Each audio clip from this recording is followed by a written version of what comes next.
اس وقت تک دو حملہ جو دونوں سوسائڈ بامبر تھے، اندر جو مین ان کی عبادت گاہ ہے اس کے دروازے پہ کھڑے ہو کے اپنے آپ کو خودکش تھا، چونکہ تو اس نے اپنے آپ کو اڑا لیا، وہ اندر داخل نہیں ہو سکا۔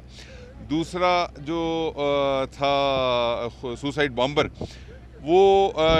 جب داخل ہوا ہے تو چونکہ ہماری سیکیورٹی ڈپلائمنٹ تھی، آج تمام جتنے بھی کوئٹہ میں چرچ ہیں تمام چرچز کے اوپر سیکیورٹی ڈپلائمنٹ تھی، تو وہ سیکیورٹی ڈپلائمنٹ نے ریئیکٹ کیا، ٹائملی ریئیکٹ کیا، اور ایک جو خودکش حملہ آور ہے اس کو گیٹ کے اوپر ہی فائر کر کے نیوٹرلائز کر دیا۔ دونوں جو سوسائڈ بامبر تھے وہ چرچ کی مین جو بلڈنگ تھی اس کے اندر داخل نہیں ہو سکے۔ اگر وہ چرچ کی مین بلڈنگ کے اندر داخل ہو جاتے اور ہماری اگر سیکیورٹی ڈپلائمنٹ نہ ہوتی، پولیس موجود نہ ہوتی، ان کو نیوٹرلائز نہ کرتی، تو وہ چرچ کے اندر داخل ہونے کے بعد بہت بڑا نقصان کر سکتے تھے۔ چرچ کے اندر تقریباً 400 مرد، عورتیں اور بچے موجود تھے، اور ان کے نزدیک یہ نہیں پہنچ سکے۔ اندر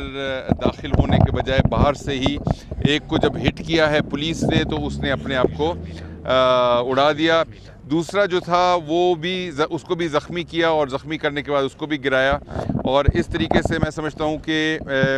پولیس نے موقع پہ پہنچ کے اور ریئیکٹ کرنے کے ساتھ ہی